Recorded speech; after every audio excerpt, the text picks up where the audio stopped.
Dennis Dugard. Dennis? All right, the question you should ask yourself is, why vote for Dennis Dugard for governor? And I'll ask it and answer it for you. First, I'd say political experience. One can take the governor's chair without political experience and peer, but it's a disadvantage.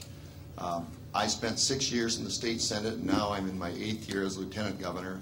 I know how the legislative process works. I know why bills sometimes fail, why they will pass. I know how lobbyists ply their trade. I know how the budget is built. I could hit the ground running as governor. Second thing you should look for is executive experience. After 10 years in a leadership role in banking, I spent nearly 20 years at Children's Home Society. And when I first became associated with Children's Home, things were not going well for them. Their budget was in deficit.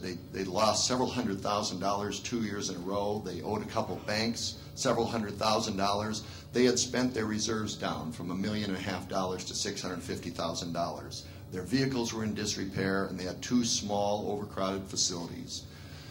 I became the treasurer and the board president, balanced the budget, got us back in the black, began paying off our debt, and got that debt paid off. I quit the bank and went to work for Children's Home and convinced the board to dedicate ourselves to growing our organization and building a significant endowment. I built the organization 7-fold. Today we have over 300 employees in 4 24-hour facilities that are beautiful and highly durable. You can take 4 of our dining room chairs and set a pickup truck on them. And I built our reserves after eliminating our debt. We don't have any operating debt. We don't even have any mortgage debt. And when I left Children's Home Society to dedicate myself to this run, we had $22 million in fixed assets, debt-free, and our $650,000 in reserves had been rebuilt and then some to an endowment of over $32 million.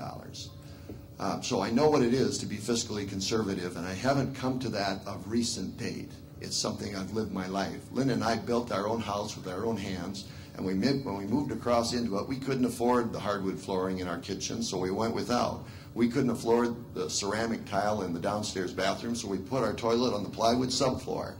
We didn't have a dishwasher or an oven. We had cutouts, but we went without for a couple of years till we could afford those things. And we have all those things and more because we waited until we had the money. And that's the way I would run our state government. The third reason I'd offer is I'm running for the right reasons. I'm not attracted by money or power. If I was, I wouldn't have worked for 20 years for a children's charity. You don't get rich and powerful that way. I just like helping people. And I think the principles of frugality that I practice in my own life and in my business are the same principles I would practice as your governor. There'd just be a few more zeros behind the numbers. Thank you. Okay, thank you. And Senator Scott Heideprum.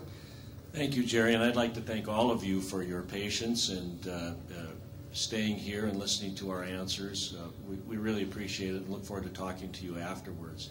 I began today by telling you that the people up here are all good people and they're all in this for the right reasons, and I'm reminded of that every single time we get together. There really are very, very good people, and they care about the future of South Dakota. We just disagree about the direction that it should take. When you grow up in Miller, South Dakota, like I had the privilege to do, and if you don't have the privilege of growing up on a farm, and I did not, you usually end up working in production agriculture, and I did.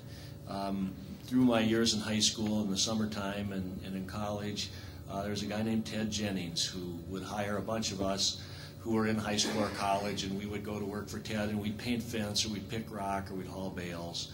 I remember working on a place just east of Dave's place, east of St. Lawrence, and you learn a lot. Maybe you don't learn as much growing up on the farm, but you get kind of a flavor, and it does become a part of your DNA, and you can't help but think about problems from the perspective of rural South Dakota. I'm very proud of that. I think that makes me a better leader, even when I'm representing the people in Sioux Falls. I always go back to examples of life that I learned in Miller, South Dakota, and that will guide me as the next governor in South Dakota. I ran into somebody not long ago, and they said, you're going to talk to this group, and they said, well, agriculture is really important. That's where we get our food. And I said, you know, that's not just where we get our food. That's where we get our values. That's where we get our work ethic. And if you stop and think about it, just about everything that distinguishes us in terms of our character comes from that rural setting and a lifestyle that we all believe is so important and worth fighting to keep. Being governor of South Dakota is not an easy job when it's done right.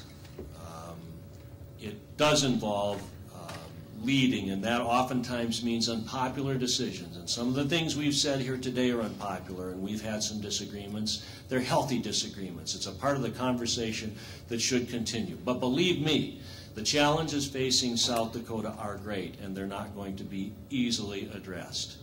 It is easy to be a popular governor. You go to ribbon cuttings, you give speeches. It's easy to be a popular governor. It's hard to be a good one. I'll be a good one.